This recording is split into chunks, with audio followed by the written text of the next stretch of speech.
My parents always favored my brother and kicked me out after I paid off their $90,000 debt, until I made them panic with one decisive move. My brother Marcus was the golden boy, the one with the natural business sense, as my father always said. While I worked hard to earn straight A's and perfect SAT scores, Marcus could barely maintain a C average, but somehow that didn't matter. He had charisma. They said he knew how to talk to people. He would inherit Morrison Industries one day, the company my grandfather built from nothing. I was just Olivia, the quiet one who spent too much time studying. "You should be more like your brother," my mother would say, shaking her head as I pored over my textbooks. "Business isn't about books, it's about personality." But I knew better. I saw how our family company was struggling under my father's outdated leadership. I noticed the declining profits, the mounting debt, the whispers among employees. While Marcus partied his way through business school, I was secretly taking night classes in corporate finance and strategic management. Not that my parents noticed. The day everything changed started like any other Sunday family dinner. I sat at our massive dining table listening to Marcus boast about his latest business idea, another half-baked scheme that would never work. My father nodded along, completely enraptured, while my mother beamed with pride. Then I noticed the stack of papers my father was trying to hide behind the breadbasket. Bills, lots of them, all stamped with red final notice warnings. "Dad," I interrupted Marcus's monologue about cryptocurrency investments. "Is everything okay with the company?" The temperature in the room seemed to drop 10 degrees. My father's face darkened. "That's none of your concern, Olivia." But it was my concern, because unlike my parents, I had been watching our family legacy crumble for years. Morrison Industries, once a leader in industrial manufacturing, was hemorrhaging money under my father's mismanagement and my brother's reckless investments. That night, after everyone went to bed, I snuck into my father's home office. What I found confirmed my worst fears. Morrison Industries was $90,000 in debt, with major loans coming due within the week. My parents were about to lose everything my grandfather had built. I had been saving money for years, working consulting jobs on the side while maintaining my boring accounting position. I had plans for that money. Dreams of starting my own company, but family comes first, right? The next morning, I transferred every penny I had saved, exactly $90,000, to cover the company's immediate debts. I thought they would be grateful. I thought they would finally see my value. I was wrong. "You did what?" my father roared when I showed him the transfer receipts. His face turned an alarming shade of purple. "How dare you interfere in company business?" "I saved the company," I said calmly, though my hands were shaking. "Those debts would have bankrupted us by Friday." "Us?" My mother's laugh was cruel. "There is no us in business, Olivia. This is a family company and you're not part of its future." "But I just gave you everything I had." My voice trailed off as I saw Marcus smirking from the doorway. "Nobody asked you to play hero," he drawled. "Dad and I had everything under control. We were about to close a huge deal next week." I knew he was lying. I had seen the numbers. There was no deal. "Get out!" my father suddenly screamed, slamming his fist on his desk. "You're dead to us. How dare you try to make us look incompetent?" "You did that all on your own," I whispered, but they weren't listening. My mother was already calling the security guards. "Escort her out," she ordered coldly, "and make sure she never sets foot in this building again." As the guards led me out of the office building my grandfather had built, I felt something inside me break. But it wasn't my spirit. It was the last thread of loyalty I felt toward my family. They thought they had won. They thought they had put me in my place. They had no idea that I had been preparing for this moment for years. You see, while they were dismissing me as the quiet bookworm, I had been building connections. While they mocked my boring accounting job, I had been learning everything about corporate takeovers. And while they kicked me out of the family business, they didn't realize I had already set in motion a plan that would change everything.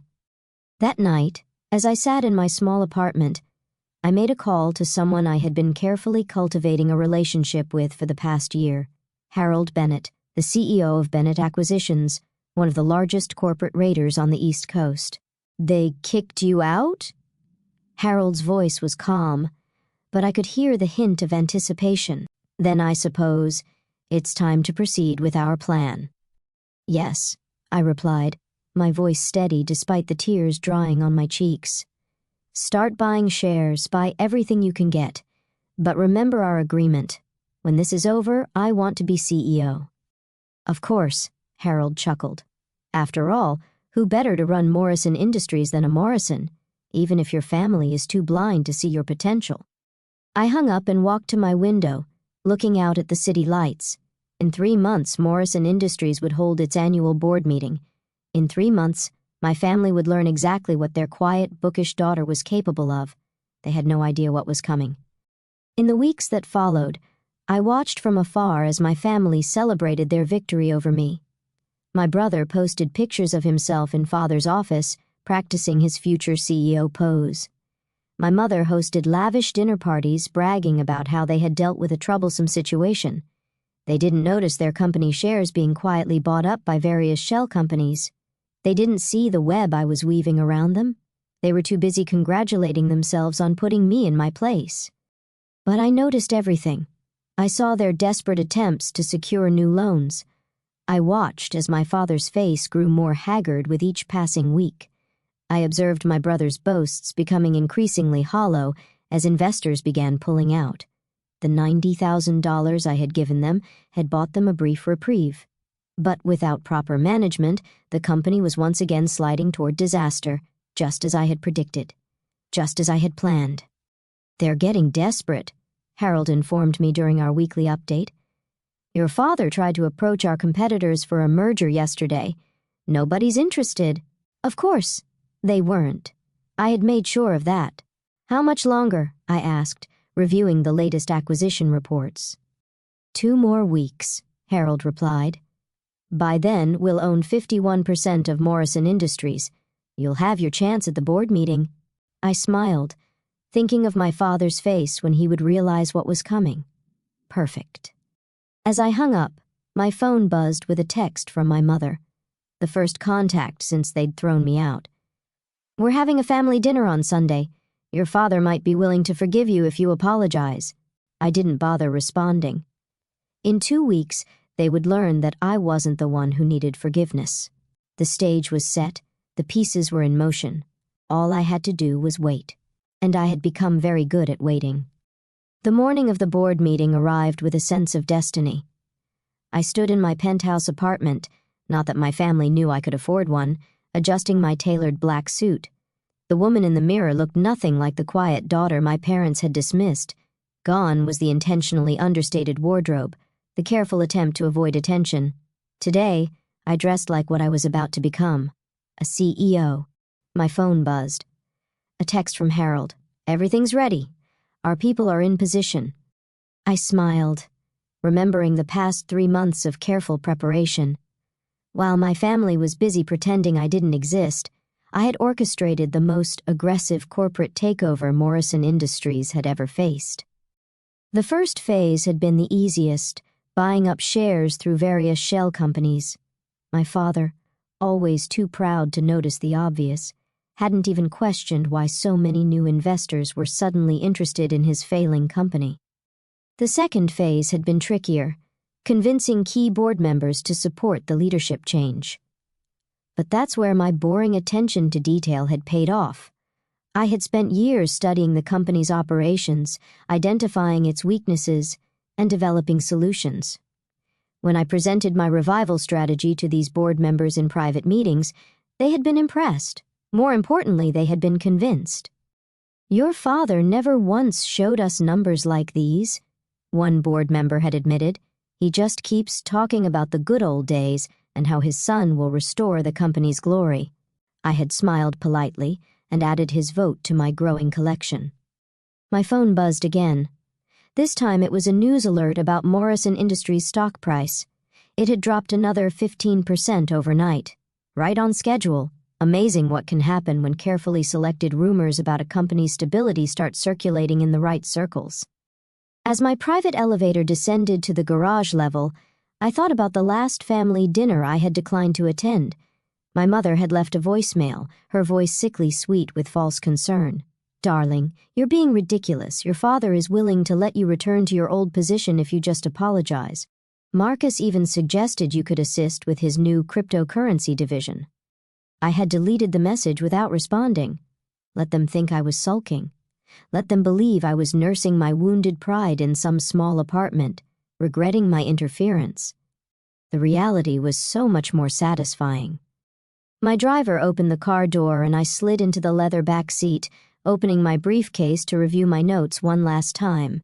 The takeover documentation was perfect, every detail scrutinized, every loophole closed. I had learned from watching my father's mistakes. There would be no last-minute escapes, no clever legal maneuvers to save them. "Ms. Morrison," my driver interrupted my thoughts. "Mr. Bennett called. He's already at the office with the legal team." I nodded, watching the city streets blur past.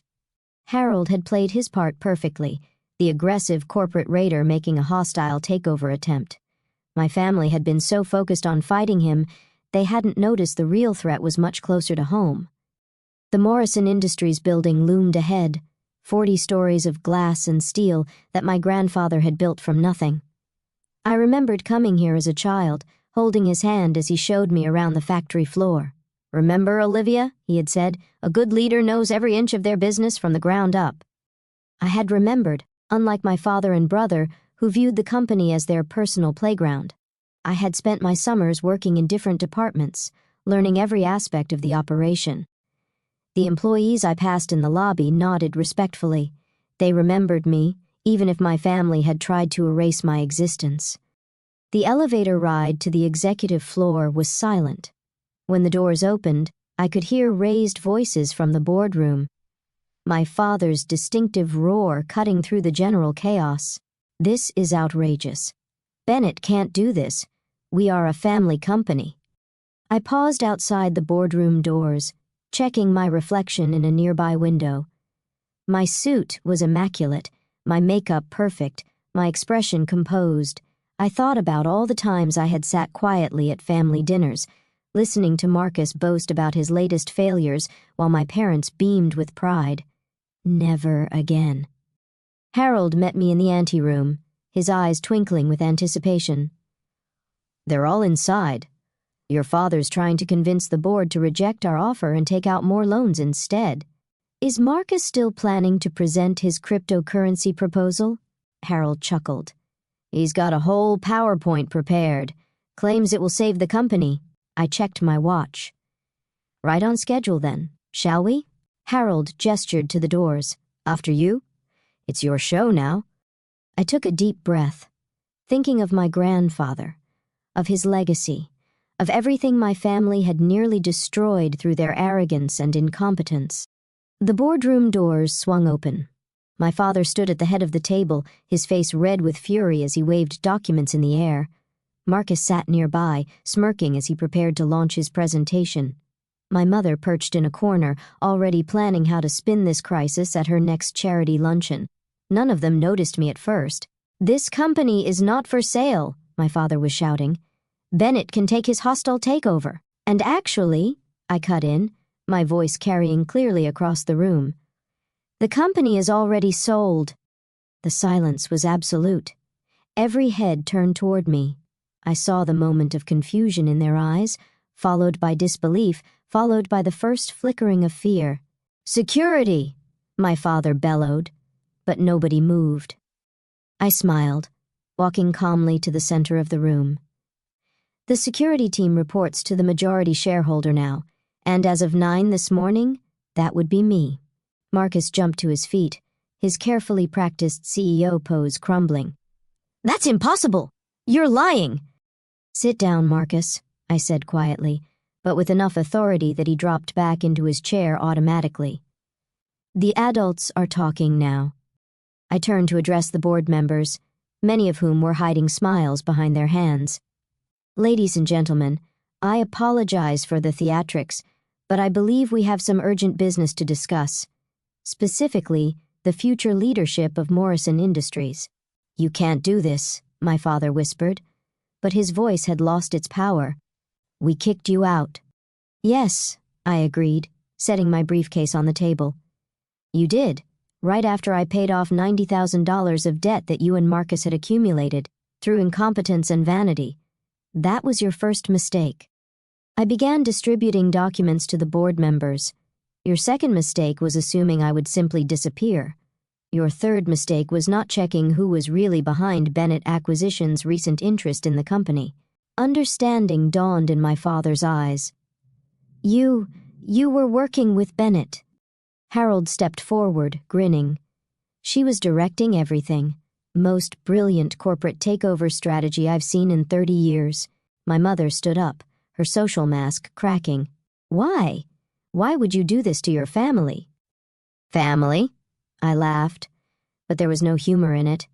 "You made it very clear that I wasn't family. I was just the quiet bookworm who didn't understand business, the disappointment who couldn't be trusted with the company's future."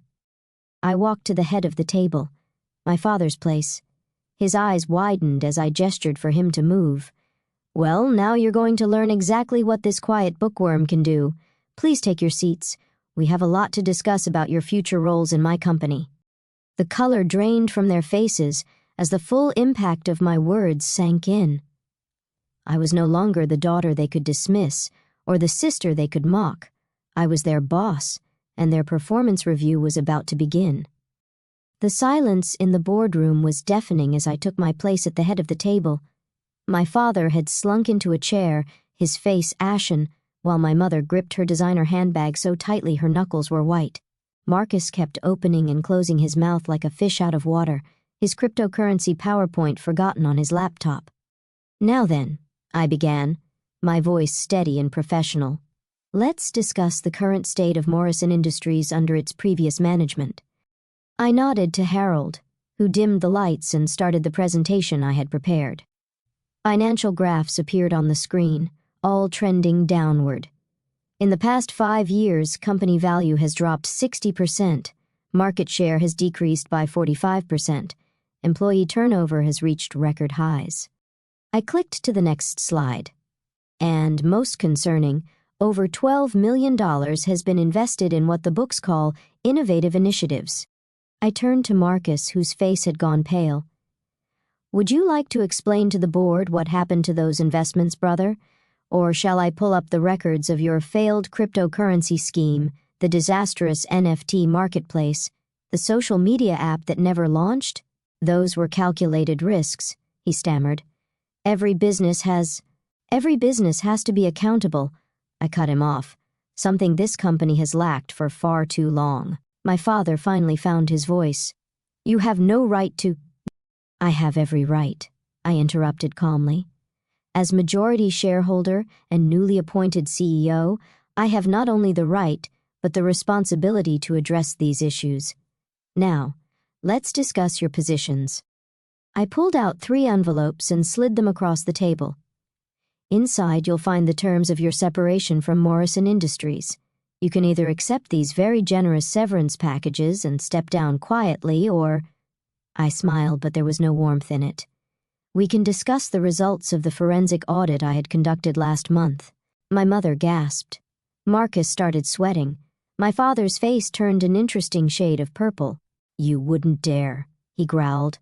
"We're your family." "Family?" I stood up slowly, placing both hands on the table. "Let me tell you about family. Family doesn't mock someone's hard work. Family doesn't dismiss someone's contributions. And family certainly doesn't throw someone out after they've sacrificed everything to help." I straightened up, adjusting my suit jacket. "But you're right about one thing. We are family, which is why I'm offering you a choice instead of having security escort you out right now." Harold stepped forward, placing a stack of documents in front of each of them. "You have until the end of this meeting to decide. The severance packages are quite generous, certainly more generous than you deserve. I suggest you review them carefully." My mother opened her envelope with trembling hands. Her eyes widened as she saw the figures. This is more than fair," I finished for her. "You'll maintain your social status, keep your country club memberships, continue your charity work, All I ask is that you step down quietly and stay out of company business." Marcus was next, scanning his documents with increasing desperation. But what am I supposed to do?" "Get a real job," I suggested. "One where you actually have to work for your money." Novel concept, I know. My father hadn't touched his envelope. He just sat there staring at me with a mixture of anger and disbelief. "How long?" he finally asked. "How long have you been planning this?" I met his gaze steadily. "Since the first time you told me I didn't understand business, since you dismissed every suggestion I made, since you decided Marcus was the only one worthy of grandfather's legacy." I pulled out one final document, my grandfather's original business plan for Morrison Industries, written in his careful handwriting. "Grandfather knew," I said softly. "He saw what you couldn't. Why do you think he spent so much time teaching me about the company? Why do you think he made sure I understood every aspect of the business?" My father's face crumpled as realization dawned. He was preparing you." "Yes?" I nodded. "He knew you were too proud to see the company's problems, too stubborn to adapt to changing markets, too blinded by Marcus's empty charm to see the damage he was doing." I opened the business plan to a page I had memorized long ago. The last thing he wrote before he died was this: "Morrison Industries will need strong leadership to survive the future. Look for the one who understands that success isn't about swagger or showmanship. It's about substance." The board members nodded in approval. They had seen the truth of these words in the detailed revival strategy I had presented them. "You have 1 hour to decide," I announced, standing up. "Sign the severance agreements or face a very public audit. Your choice." As I walked toward the door, my mother called out, "Wait! What about family dinners, holidays? You can't just—" I turned back one last time. "I'm not the one who decided money was more important than family. You did that 3 months ago when you threw me out. I'm just better at the game than you are." The next hour passed quickly as I met with department heads, reviewed urgent contracts, and began implementing the changes I had planned for months. Harold kept me updated on my family's deliberations. "Your mother signed first," he reported. Marcus followed once he realized his trust fund would be frozen if he didn't. "Your father is being stubborn. Give him 10 more minutes," I finished. 9 minutes later, my father's signature appeared on the documents. It was done. Morrison Industries was mine. That evening, as I sat in what was now my office, the same office where they had humiliated me 3 months ago, I looked out at the city lights and thought about everything that had happened. My phone buzzed with a text from my mother. "I know you're angry, but we're still family. Maybe someday." I didn't respond. Instead, I opened my grandfather's business plan again, running my fingers over his familiar handwriting. There was one page my father had never seen, a letter addressed to me. "Dearest Olivia, I see your strength, your intelligence, and your dedication. When the time comes, you'll know what to do to save our legacy. It won't be easy. Family rarely is. But remember, true leadership isn't about power over others. It's about the power to make things right. Love, Grandfather." I smiled, thinking of how right he had been. Then I turned to my computer and began working on my plans to restore Morrison Industries to its former glory. I had a legacy to protect, after all, and this time, I would do it my way. Over the next year, Morrison Industries underwent a transformation. The changes I implemented, the ones my father had dismissed as unnecessary, led to a 40% increase in profits. Employee satisfaction reached an all-time high. Our stock price doubled. My family watched from a distance, excluded from the success they had once taken for granted. My mother still sent occasional texts, usually around holidays, trying to rebuild bridges they had burned. Marcus got a job at a mid-level marketing firm where he actually had to work for a living. My father, well, he retired to Florida, unable to face the reality that his quiet, bookish daughter had outmaneuvered him completely. As for me, I kept my grandfather's business plan on my desk as a reminder, not of revenge or victory, but of what real leadership means.